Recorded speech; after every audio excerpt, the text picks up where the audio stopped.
Assalamualaikum warahmatullahi wabarakatuh. Innal hamdalillah nahmaduhu wa nasta'inuhu wa nastaghfiruh wa na'udzu billahi min syururi anfusina wa min sayyiati a'malina. Asyhadu an la ilaha illallah wahdahu la syarikalah wa asyhadu anna Muhammadan abduhu wa rasul. Allahumma salli ala Muhammad wa ala ali Muhammad kama sallaita ala Ibrahim wa ala ali Ibrahim wa barik ala Muhammad wa ala ali Muhammad kama barakta ala Ibrahim wa ala ali Ibrahim innaka Hamidum Majid. Ya ayuhan nasu budu rabbakumul ladzi khalaqakum wal ladzina min qablikum la'allakum tattaqun. Ya ayyuhalladzina amanu taqullaha haqqa tuqatih wa la tamutunna illa wa antum muslimun.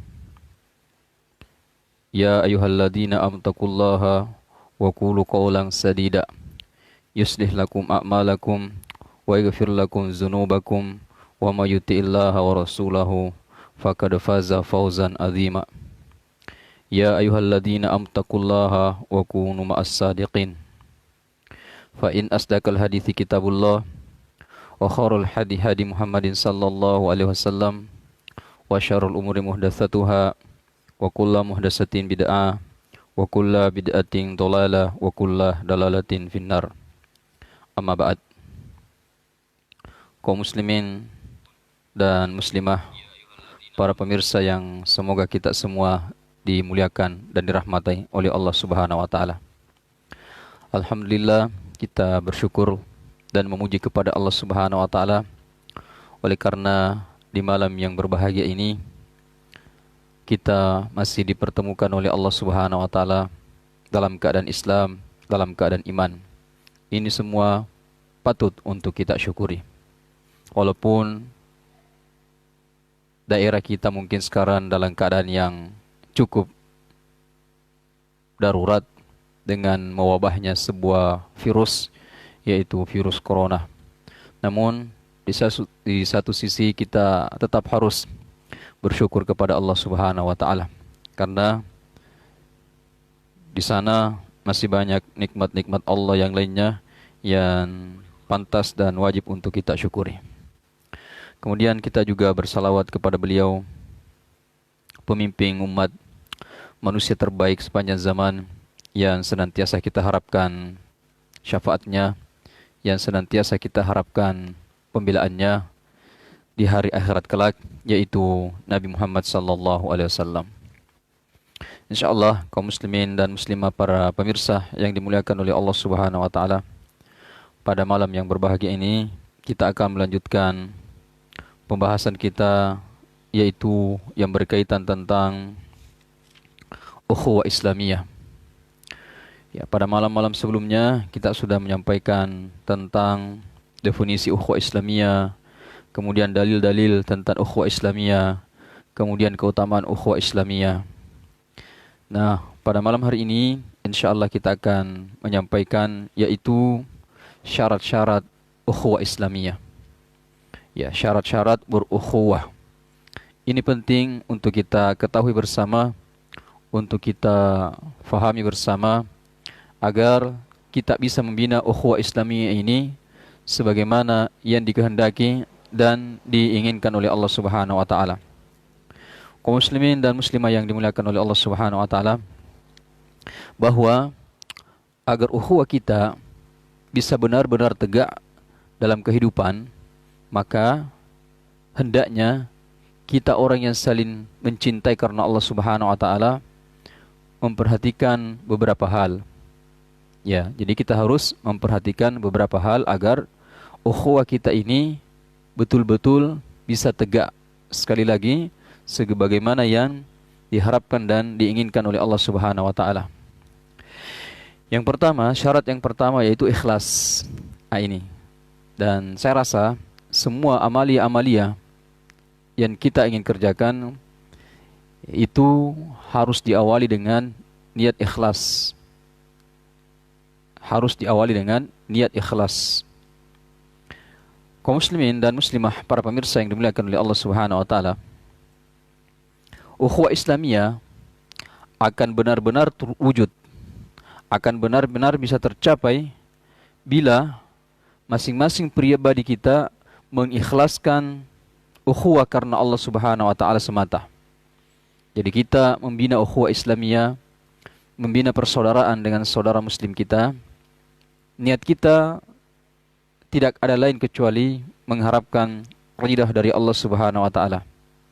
Niat kita tidak ada lain kecuali mengharapkan rahmat dari Allah Subhanahu wa taala. Ya, niat kita tidak ada lain agar Allah Subhanahu wa taala merahmati kita semua. Itulah niat yang harus kita pasang dalam hati kita ketika kita membina ukhuwah Islamiyah, saling cinta mencintai, saling mengasihi dan saling menyayangi dengan sesama saudara muslim kita. Dengan artian bahwa ukhuwah Islamiyah yang kita bangun bukan karena pertimbangan duniawi. Ya, bukan karena ada kepentingan-kepentingan duniawi. Bukan karena kepentingan-kepentingan yang sifatnya materi.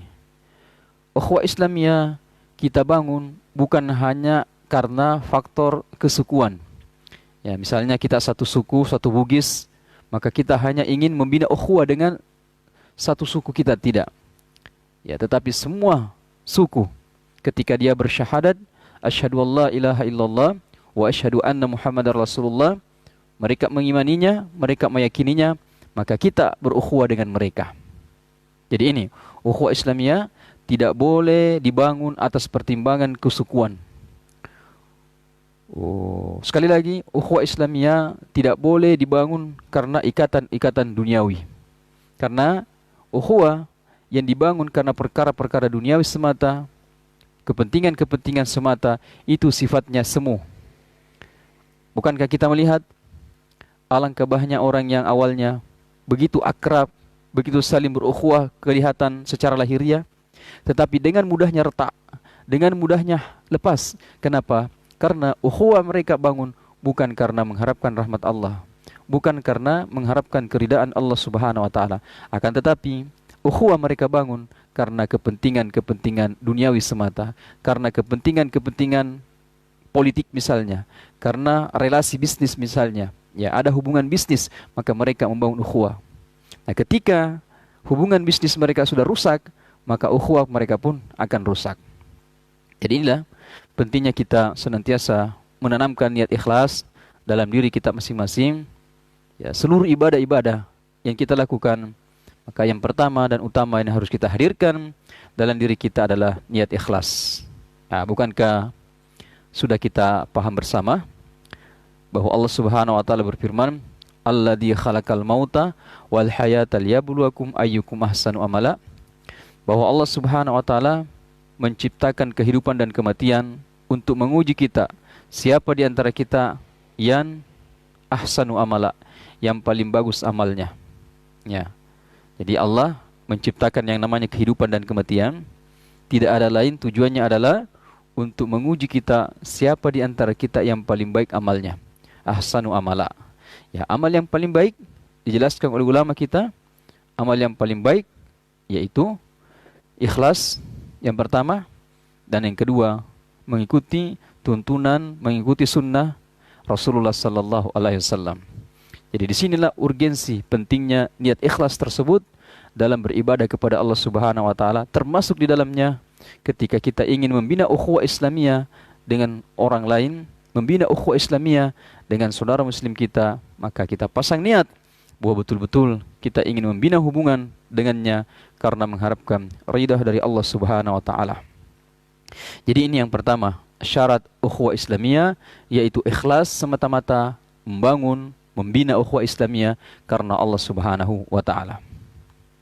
Kemudian yang kedua, syarat yang kedua bahwa ukhuwah Islamiyah itu dibangun di atas landasan iman dan takwa.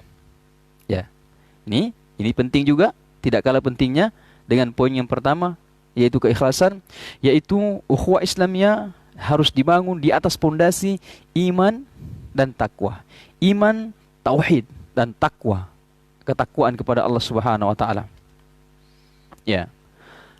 Perlu kita pahami bahwa landasan iman dan takwa kaum muslimin dan muslimah, para pemirsa yang dimuliakan oleh Allah Subhanahu wa taala, inilah yang akan membuat ukhuwah ini awet.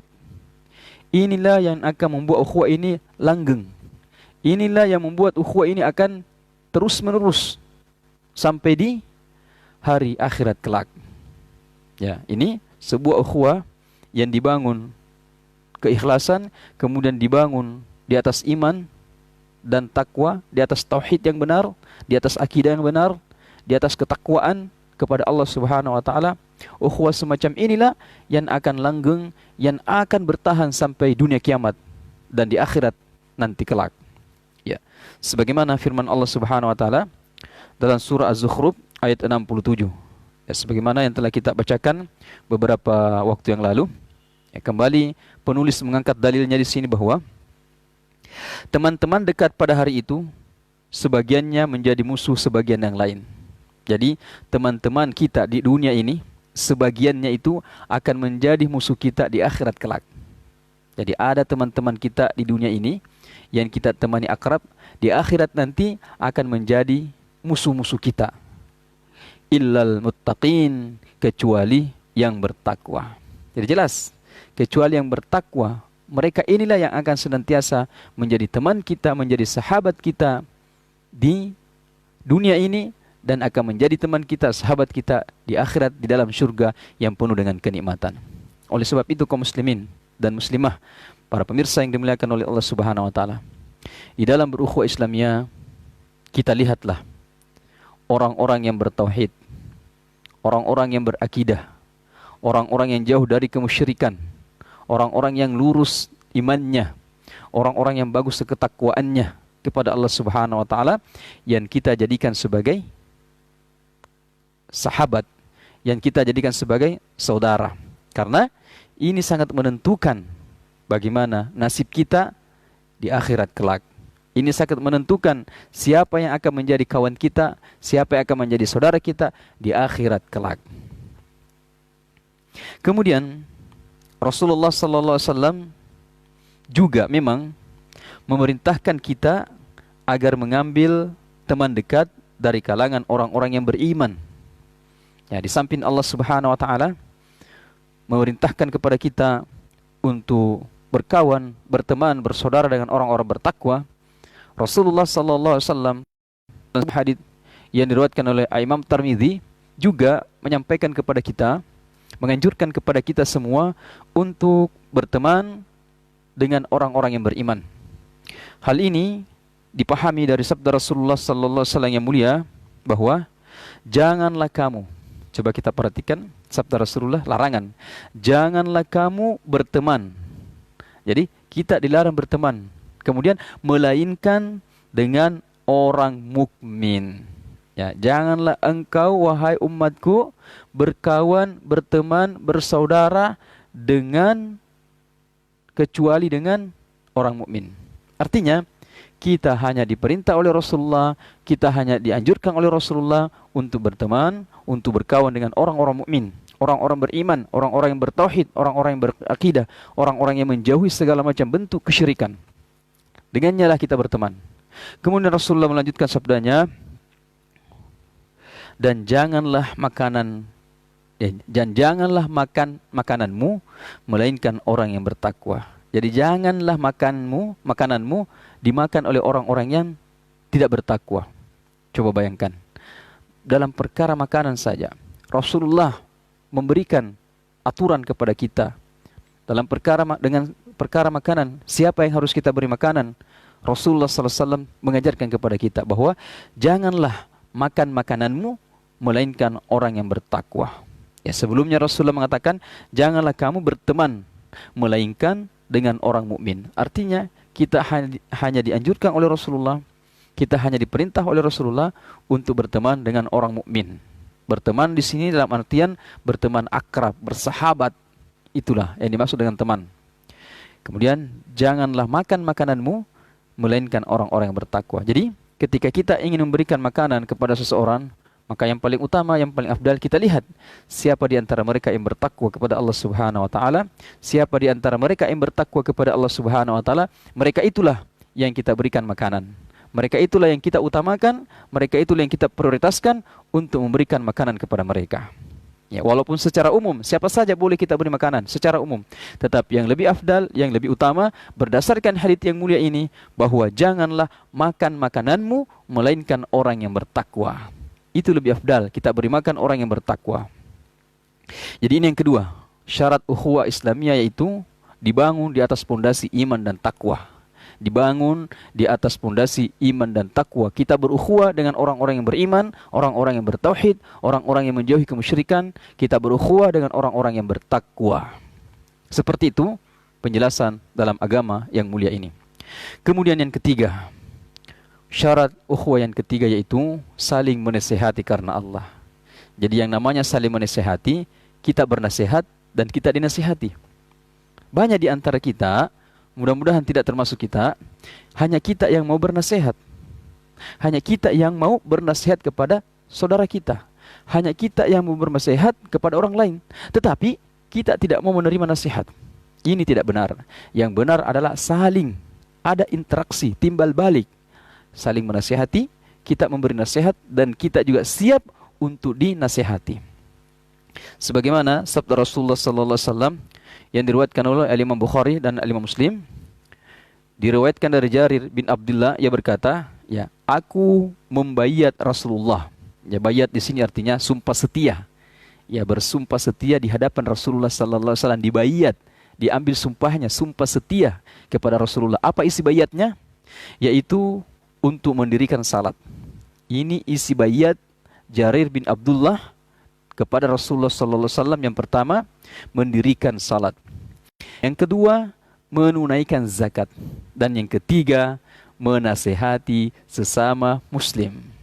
Jadi tiga. Salah satu di antaranya adalah bayat sahabat ini, Jarir bin Abdullah, kepada Rasulullah, yaitu menasehati sesama muslim. Ya, wal asr innal insana lafi khusr illa alladziina amanu wa amilus solihati wa tawasaw bil haqqi wa tawasaw bis sabr. Ya, seluruh manusia dalam kerugian kecuali orang-orang beriman, orang-orang yang beramal saleh, orang-orang yang sabar, orang-orang yang saling bernasihat. Kemudian kita lihat Rasulullah bersabda, ad-dinun nasihah. Agama itu adalah nasihat. Jadi agama Islam itu adalah nasihat. Siapa yang tidak bernasihat, maka dia tidak beragama. Bernasihat tidak mesti tampil di atas mimbar. Bernasihat tidak mesti duduk seperti ini. Bernasihat tidak mesti di hadapan orang banyak. Tidak. Bernasihat bisa melalui tulisan status di Facebook, ya, status di WhatsApp, di Twitter, Instagram, mengajak kepada kebaikan, mencegah kemungkaran. Itu bentuk nasihat. Jadi sesuai kemampuan yang kita miliki. Maka kaum muslimin yang dimuliakan oleh Allah Subhanahu wa taala, seorang saudara yang baik tidak akan membiarkan saudaranya terjerumus dalam kesalahan. Itu kata kunci, bahwa seorang saudara yang baik tidaklah mungkin membiarkan saudaranya terjerumus dalam kesalahan tanpa ia berusaha untuk menasihatinya karena Allah. Jadi sahabat yang baik itu, ketika dia melihat kita melakukan kesalahan, maka dia akan menegur kita. Dia akan menasihati kita dengan bijak karena Allah. Menegur kita, menasihati kita bukan untuk menjatuhkan kita, bukan untuk merendahkan kita, bukan. Tetapi menasihati kita, menegur kita untuk kebaikan dan karena Allah Subhanahu wa taala. Menasihati kita bukan di tempat orang banyak. Menasihati kita, ya, empat mata, berhadapan, berduaan, menasihati kita. Ya, ini salah satu kaidah juga dalam bernasihat itu adalah bernasihat jangan di hadapan orang banyak. Jangan menasihati seseorang di hadapan orang banyak. Karena terkadang seseorang mau menerima nasihat kita, tetapi merasa dipermalukan, maka dia menolak nasihat tersebut. Maka panggil orang tersebut di tempat yang sunyi, berduaan, sampaikan dengan bijak, sampaikan dengan sopan, bahwa seperti ini kesalahan-kesalahannya, seperti ini ketergelincirannya. Dan ingat kaum muslimin, sekali lagi, di samping kita bernasihat, kita juga siap dinasihati. Ya, saya ulangi, di antara kita, sebagian ustadz, sebagian dai, hanya siap bernasihat, tetapi tidak mau dinasihati. Nah, ini penyakit, ini masalah dalam diri seorang dai. Jadi ini yang ketiga, syarat ukhuwah adalah saling menasihati karena Allah. Kemudian yang keempat dalam buku ini, syarat ukhuwah yang keempat, yaitu setia saat senang dan susah. Ya. Bismillah.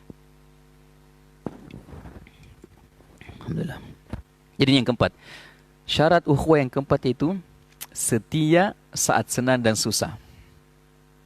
Seseorang kaum muslimin dan muslimah, para pemirsa yang dimuliakan oleh Allah Subhanahu wa taala, seseorang yang telah terikat dalam ukhuwah Islamiyah tentu tidak akan bersama-sama saat senang saja. Jadi orang yang terikat dalam ukhuwah Islamiyah yang sebenarnya, maka mereka tidak akan bersama dalam keadaan senang saja. Tidak akan bersama hanya dalam keadaan senang saja. Tetapi mereka berusaha tetap bersama saat mereka menderita, saat mereka kesusahan, saat mereka dalam kesempitan, saat mereka dalam kesulitan. Mereka tetap berukhuwah Islamiyah, tidak meninggalkan sahabatnya yang sedang kesusahan. Karena banyak orang, sebagian, na'udzubillah, mudah-mudahan kita tidak termasuk dalamnya, kita mau berteman dengan orang, kalau orang itu kebetulan memiliki pangkat dan jabatan, ada sesuatu yang kita harapkan darinya. Kita mau berteman dengan orang tersebut karena kebetulan orang tersebut orang yang kaya, ada sesuatu yang kita harapkan darinya. Kita berteman dengan orang tersebut karena kebetulan orang itu sering membantu kita dalam bentuk apa saja. Ada sesuatu yang kita harapkan. Nah, ketika orang itu sudah hilang jabatannya, sudah bangkrut, jatuh miskin, tidak ada lagi yang bisa kita harapkan darinya, terkadang seseorang tidak mau lagi bersahabat dengannya. Ketika dia susah, kesulitan, ada masalah, maka tidak mau lagi bersahabat dengannya. Ini bukan ukhuwah Islamiyah yang dibangun karena Allah Subhanahu wa taala. Tetapi orang yang berukhuwah Islamiyah, mereka bersama di saat senang, mereka bersama di saat yang susah. Serta ini menyertai dan berusaha membantu saudaranya yang dalam kesusahan. Ya, jadi bukan hanya sekedar menyertainya, menemaninya, tetapi berusaha juga mencarikan solusi, membantu sesuai dengan kemampuan yang dimiliki agar saudaranya tersebut keluar dari kesulitan, agar permasalahan saudaranya tersebut bisa terselesaikan, tidak meninggalkannya begitu saja. Karena sebagaimana sabda firman Allah Subhanahu wa taala, wa ta'awwanu 'alal birri wat taqwa, dan hendaklah kamu tolong menolong dalam kebaikan dan dalam perkara-perkara takwa. Kita lihat bagaimana kesetiaan sahabat Muhajirin dan Ansar saat mereka menghadapi orang-orang musyrik yang bersatu untuk memerangi umat Islam. Kita lihat bagaimana ukhuwah yang dibangun oleh kaum Ansar dan kaum Muhajirin ketika mereka bersama-sama menghadapi pasukan orang-orang musyrik yang bersatu untuk memerangi umat Islam. Ini diabadikan oleh Allah Subhanahu wa taala dalam surah Ali Imran ayat 173, bahwa yaitu orang-orang yang mentaati Allah dan Rasul, yang kepada mereka ada orang-orang yang mengatakan, sesungguhnya manusia bangsa Quraisy telah mengumpulkan pasukan untuk menyerang kamu. Karena itu takutlah kepada mereka. Maka perkataan itu menambah keimanan mereka dan mereka menjawab. Jadi justru perkataan tersebut yang merupakan ancaman orang-orang kaum muslimin, baik dari kaum Muhajirin dan kaum Ansar, mengatakan, cukuplah Allah menjadi penolong kami dan Allah adalah sebaik-baik pelindung. Ya. Juga Rasulullah sallallahu alaihi wasallam pernah bersabda bahwa barang siapa yang mempunyai kelebihan pada kendaraannya, hendaklah ia membonceng orang yang tidak mempunyai kendaraan. Jadi misalnya kita naik motor, kebetulan motor kita tidak ada yang kita bonceng, dan kebetulan ada saudara muslim kita yang mau ke masjid, ya tidak ada motornya, nah kita bonceng dia.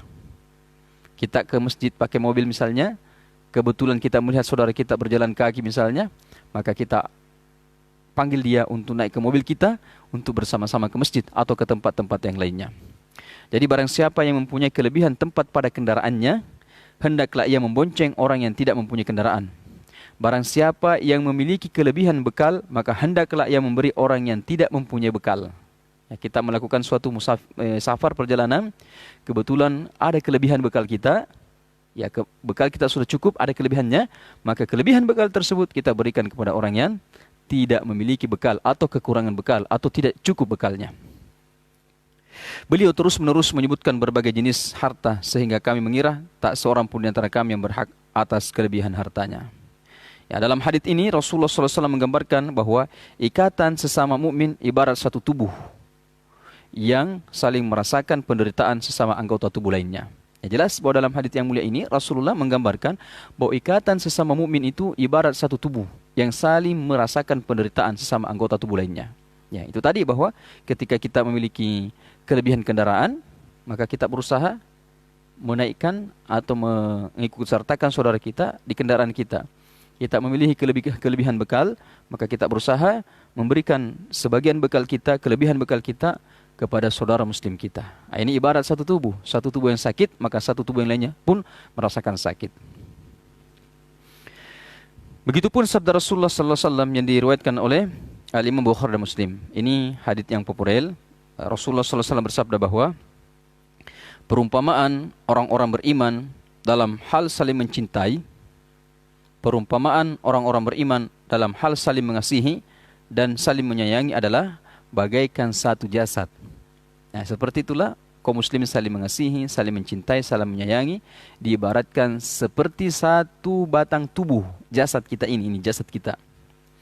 Jika salah satu anggotanya menderita sakit, jika salah satu jasad kita menderita sakit, maka seluruh jasad juga merasakan penderitaannya dengan tidak tidur dan merasa panas. Nah, coba kita lihat, kalau kebetulan gusi kita sakit, maka kepala kita ikut sakit.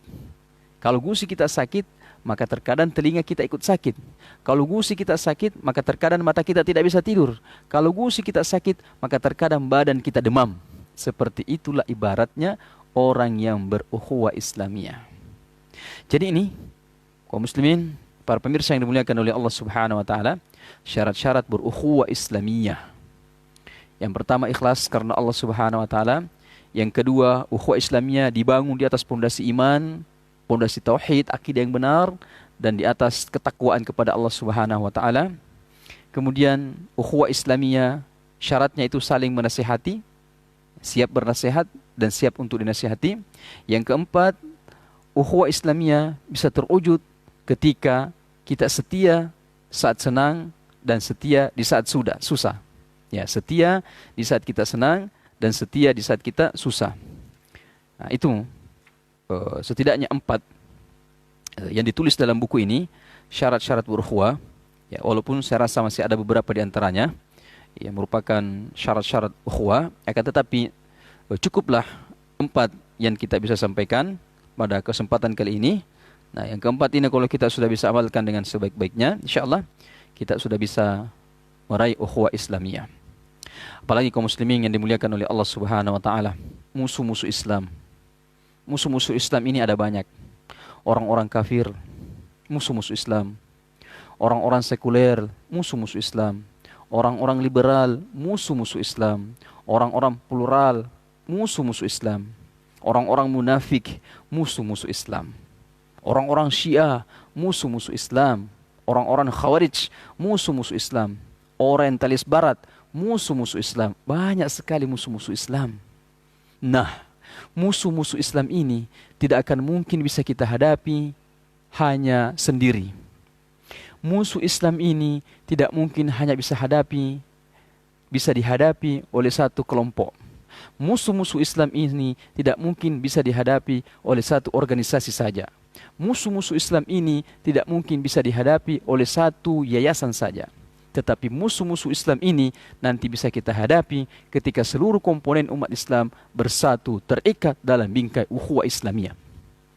Lembaga kita boleh berbeda, yayasan kita boleh berbeda, komunitas kita boleh berbeda, lembaga kita boleh berbeda, pesantren kita boleh berbeda, masjid kita boleh berbeda, akan tetapi kita diikat dalam satu kalimat tauhid, asyhadu alla ilaha illallah wa asyhadu anna muhammadar rasulullah.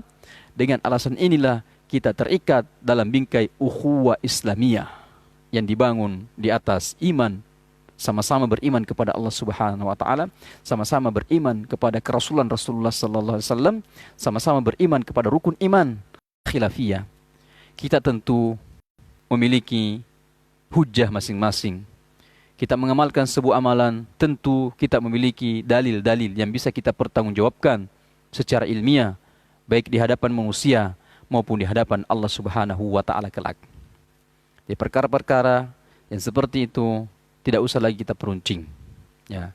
Kita amalkan apa yang kita yakini dan tidak mempersalahkan mereka yang berbeda dengan kita.